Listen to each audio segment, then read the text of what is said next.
Assalamualaikum warahmatullahi wabarakatuh. Selamat siang sahabat sehat. Salam sejahtera untuk kita semuanya. Jumpa lagi di Karyadi Podcast Sahabat Menuju Sehat. Perkenalkan, saya Dr. Nuri. Saya sebagai host dalam kesempatan kali ini. Untuk hari ini kita akan membahas tentang henti nafas saat tidur. Saya tidak sendiri, saya ditemani oleh Dr. Herlina Suryawati, spesialis saraf konsultan. Beliau adalah spesialis saraf di Rumah Sakit Umum Pusat Karyadi yang banyak menangani gangguan tidur. Untuk mempersingkat waktu, mari kita sapa Dr. Herlina. Selamat siang Dr. Herlina. Selamat siang Dr. Nuri. Perkenalkan, saya Dr. Herlina Suryawati, spesialis saraf konsultan. Baik dokter, terima kasih. Izin dokter, hari ini kita akan membahas henti nafas berkaitan dengan tidur dokter. Sebenarnya henti nafas saat tidur itu apa dokter? Karena henti nafas saat tidur adalah gangguan terbanyak di kalangan masyarakat dan sangat mengganggu keluarga pasien. Ya, terima kasih Dr. Nuri. Jadi henti nafas saat tidur atau yang kita katakan sebagai obstructive sleep apnea itu satu, dia merupakan gangguan tidur yang terbanyak ya, dan sebagian besar itu justru nggak terdiagnosa ya. Dan pada pasien atau penderita-penderita dengan OSA ini saat tidur terjadi gangguan jalan nafas. Jadi pada saat tidur jalan nafasnya tersumbat ya. Tersumbat itu bisa terjadi sebagian atau terjadi total. Nah, pada saat jalan nafas tersumbat itu menyebabkan penderita itu akan terbangun. Dia merasa seperti tercekik, merasa seperti sesak. Nah, hal ini akan terjadi berkali-kali saat dia tidur. Ya. Terima kasih dokter atas penjelasannya. Jadi untuk tanda-tanda dan gejala-gejala dari obstructive sleep apnea atau henti nafas saat tidur itu apa saja dokter, sehingga membutuhkan penanganan lebih lanjut sehingga pasien membutuhkan tindakan di rumah sakit dokter? Iya, ya ini memang suatu hal yang penting ya, karena kan kita tahu kasusnya itu sebetulnya banyak, tapi banyak yang tidak terdiagnosa ya. Mereka pada umumnya sebagian besar itu mengeluh, keluarga ya atau teman tidur itu mengeluh tidurnya mengorok keras, mungkin sampai mengganggu ke sekitarnya ya. Kemudian penderita itu sering terbangun pada saat malam hari ya. Terbangun itu dia seperti rasanya tercekik, nggak bisa bernafas. Ini tadi mungkin disebabkan tadi yang sudah saya sampaikan. Jadi pada saat tidur terjadi sumbatan jalan nafas ya. Kalau sumbatan terjadi, oksigen di dalam darah akan menurun sehingga dia akan terbangun merasa seperti sesak ya.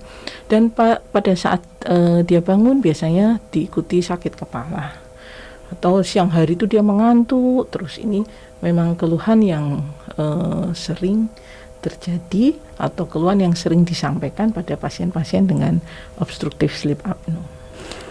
Baik dokter, terima kasih atas penjelasannya. Ada beberapa lagi hal yang masih saya ingin tanyakan dokter, berkaitan dengan faktor resiko yang dapat terjadi pada pasien sehingga dapat menyebabkan henti nafas saat itu dokter. Ya.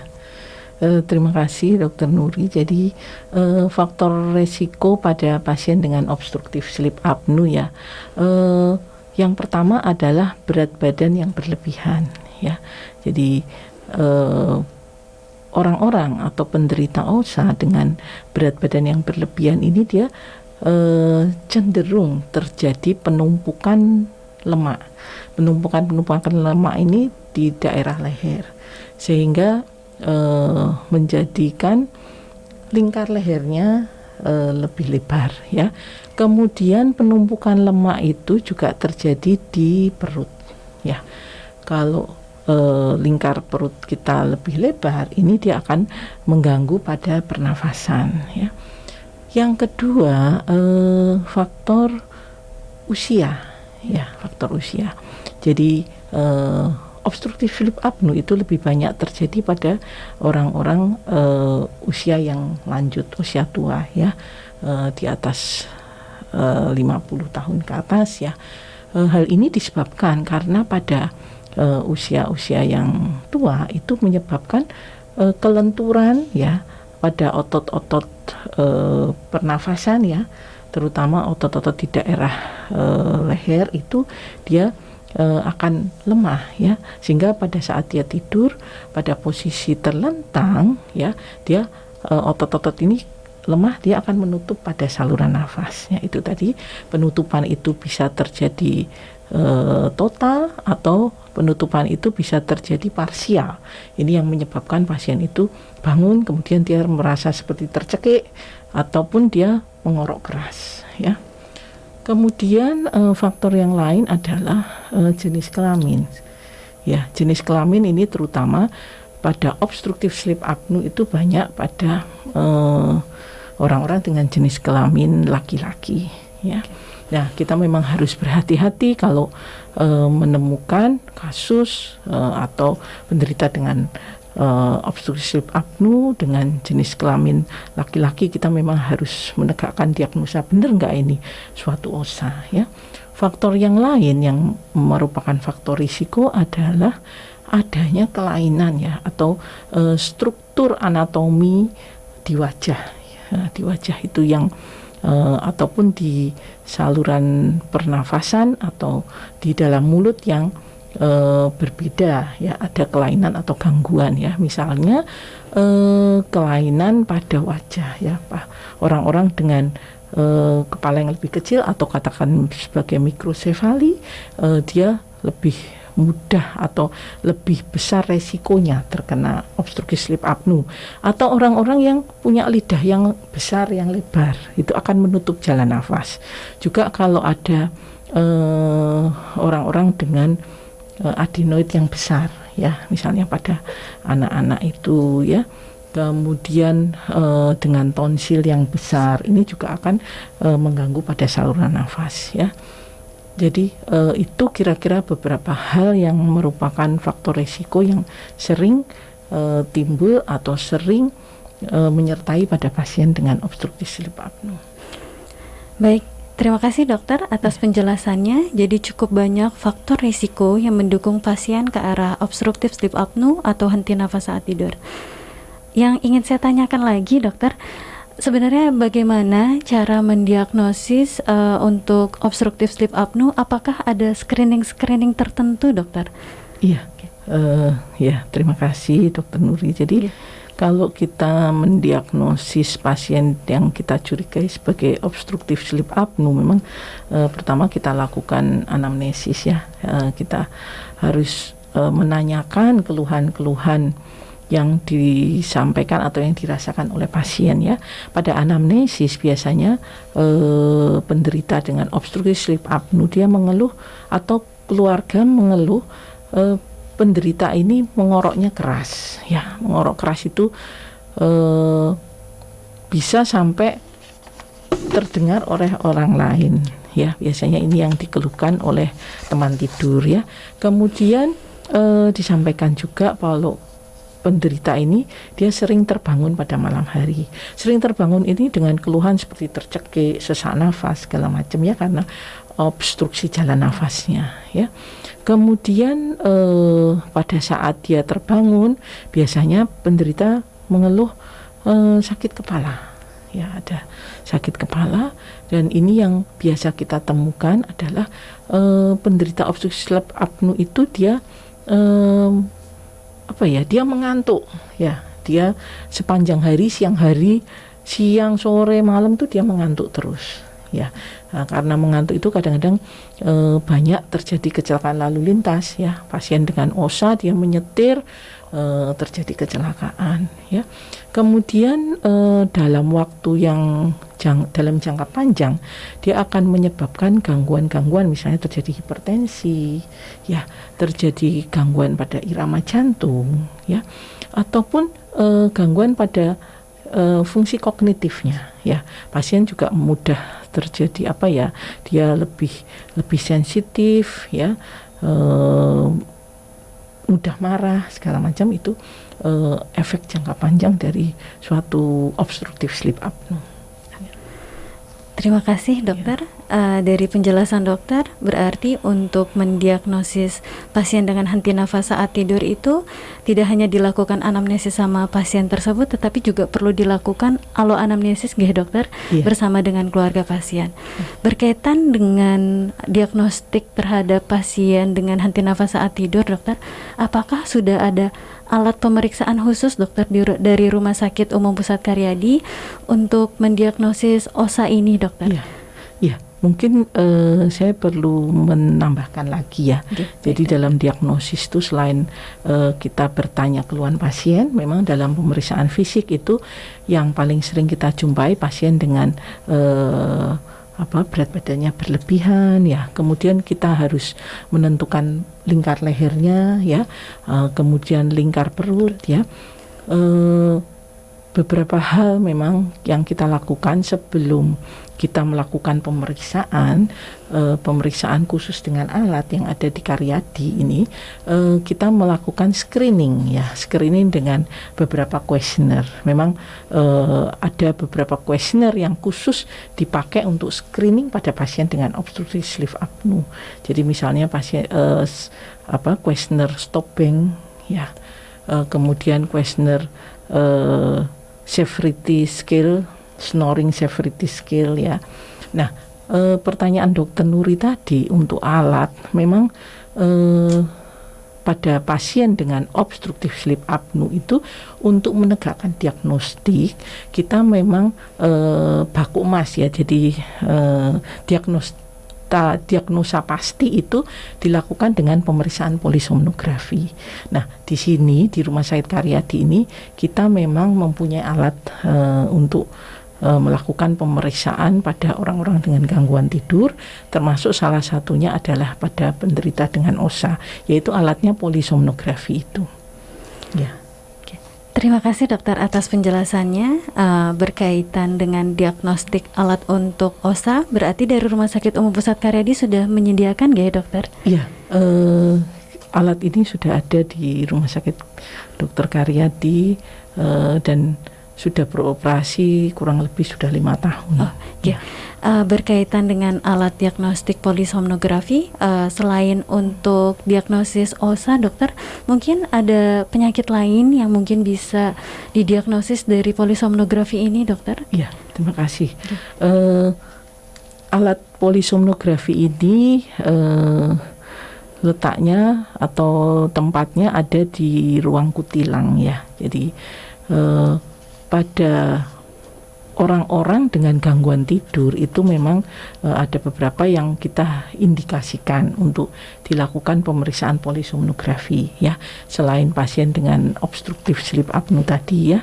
Kemudian pasien-pasien dengan periodic limb movement ya. Jadi pasien-pasien dengan gangguan gerak saat tidur. Ya, mungkin pasiennya mengeluh dia nggak bisa tidur, ternyata saat diperiksa dengan polisomnografi terjadi gangguan gerak, jadi mungkin kakinya gerak-gerak, anggota geraknya bergerak-gerak semua, ini juga menyebabkan gangguan tidur. Ya, kemudian pasien-pasien dengan diagnosa narkolepsi. Ya, narkolepsi itu termasuk dalam kelompok gangguan tidur hipersomnia ya. Jadi dia terlalu banyak tidur, ngantuk terus ya, seperti putri tidur itu ya. Kemudian diikuti juga dengan halusinasi ya. Kemudian katapleksi itu tiba-tiba pasien itu lemah, mau jatuh ya. Kemudian indikasi lain polisomnografi itu bisa kita lakukan pada pasien dengan insomnia, terutama pada insomnia kronis ya. Orang-orang yang mengeluh sulit tidur, terutama yang sudah kronis, memang kita melakukan pemeriksaan polisomnografi ya. Baik dokter, cukup banyak penyakit-penyakit yang bisa didiagnosis dari alat polisomnografi ini. Mohon izin dokter, apakah ada alur-alur tertentu untuk pasien-pasien atau masyarakat sekitar untuk bisa melakukan pemeriksaan polisomnografi ini di Rumah Sakit Umum Pusat Karyadi, dokter? Ya, terima kasih Dokter Nuri. Jadi kalau pasien-pasien yang mau yang dengan gangguan tidur itu biasanya bisa datang lewat poliklinik rawat jalan ya. Dari poliklinik rawat jalan ini kita lakukan pemeriksaan, screening, kemudian kita kalau memang indikasi untuk dilakukan polisomnografi, kita daftarkan untuk pemeriksaan polisomnografi. Dan biasanya memang pendaftarannya lewat TPPRI. Ya, dari sana mereka akan mendapatkan waktu untuk pemeriksaan ya. Kemudian kalau pasien-pasien dari rawat inap itu memang biasanya pasien dengan keluhan-keluhan gangguan tidur yang disertai dengan penyakit-penyakit lain ya. Bisa gangguan tidur pada pasien dengan stroke ya, bisa gangguan tidur pada pasien dengan tumor otak segala macam. Memang ini kita lakukan pemeriksaan polisomnografi lewat rawat inap, tetapi sama tempatnya di ruang kutilang. Dan biasanya dari bagian rawat inap tetap harus melewati prosedur pendaftaran dahulu ke bagian TPPRI. Terima kasih dokter. Ya. Berkaitan untuk bagaimana cara pasien-pasien tersebut bisa mendaftar ke polisomnografi, mungkin apakah perlu juga untuk dilakukan beberapa pemeriksaan seperti rapid antigen atau antibody dokter berkaitan dengan protokol kesehatan pandemi ini dokter? Iya, terima kasih Dokter Nuri. Jadi kalau memang pasien itu sudah mendapat jadwal dan kemudian memang sudah waktunya untuk dilakukan pemeriksaan, pasien yang datang dari rawat jalan sebelumnya memang harus ada hasil screening untuk COVID-nya ya. Setelah ada hasil screening untuk COVID, memang kalau hasilnya negatif baru kita bisa melakukan untuk pemeriksaan polisomnografi. Sama ini berlaku juga untuk pasien-pasien di rawat inap ya. Terima kasih dokter atas penjelasannya, cukup banyak memberikan manfaat dokter. Berkaitan dengan obstructive sleep apnea atau henti nafas saat tidur, mungkin ada beberapa langkah atau ada beberapa hal untuk pencegahan dokter yang sangat diperlukan terhadap masyarakat sekitar untuk mencegah terjadinya henti nafas saat tidur itu dokter. Terima kasih dokter. Iya, terima kasih Dokter Nuri ya. Ya memang kalau mencegah itu kita harus banyak memberikan edukasi ya pada penderita ya. Dan ini memang nggak gampang ya. Terutama satu pada orang-orang dengan obstructive sleep apnea ini memang saran kita kalau bisa memang dia harus menurunkan berat badan ya. Kemudian dia harus pola hidup sehat ya.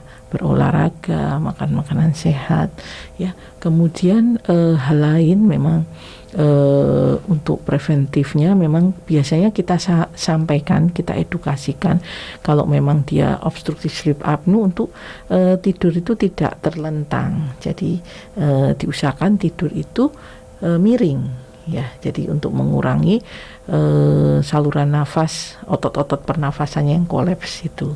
Jadi memang kita sampaikan untuk tidur dengan miring. Kemudian memang kita kembalikanlah intinya kembali untuk memperbaiki pola tidur juga ya, karena biasanya penderita-penderita ini dia mengeluhkan dia mengantuk terus ya. Jadi mungkin tidurnya terlalu awal ya. Kemudian dia bangun pada saat malam hari dia terbangun. Jadi siang harinya dia mengantuk terus ya. Ini akan kita perbaiki lewat sleep hygiene ya. Jadi kita akan memberikan edukasi untuk perbaikan sleep hygiene juga. Baik sahabat sehat, dari penjelasan Dr. Herlina Suryawati spesialis saraf konsultan bisa kita simpulkan bahwa henti nafas saat tidur itu terdapat beberapa gejala, yaitu di mana mendengkur yang keras hingga mengganggu keluarga sekitar, kemudian juga henti nafas yang terjadi pada saat tidur, kemudian konsentrasi yang terganggu. Kemudian ada beberapa screening yang diperlukan untuk mendiagnosis terhadap henti nafas saat tidur ini, dan juga ada alat diagnostik yang diperlukan untuk mendiagnosis pasti untuk terjadinya henti nafas saat tidur ataupun gangguan-gangguan yang terjadi pada saat tidur, yaitu polisomnografi. Dan tidak lupa saya mengingatkan kepada sahabat sehat untuk tetap menjaga kesehatan, yaitu dengan menurunkan berat badan, olahraga yang teratur, dan juga pada saat tidur yaitu dengan posisi miring dan hindari posisi tidur untuk terlentang. Tidak lupa kami mengingatkan kepada sahabat sehat dalam kondisi pandemi seperti ini untuk tetap menjaga protokol kesehatan. Dan tidak lupa mengikuti media sosial Rumah Sakit Karyadi untuk mengetahui info perkembangan kesehatan terbaru. Saya Dr. Dainuri Dan saya Dr. Herlina Suryawati. Kami undur diri. Karyadi bangga Bangga melayani. melayani. Wassalamualaikum warahmatullahi wabarakatuh.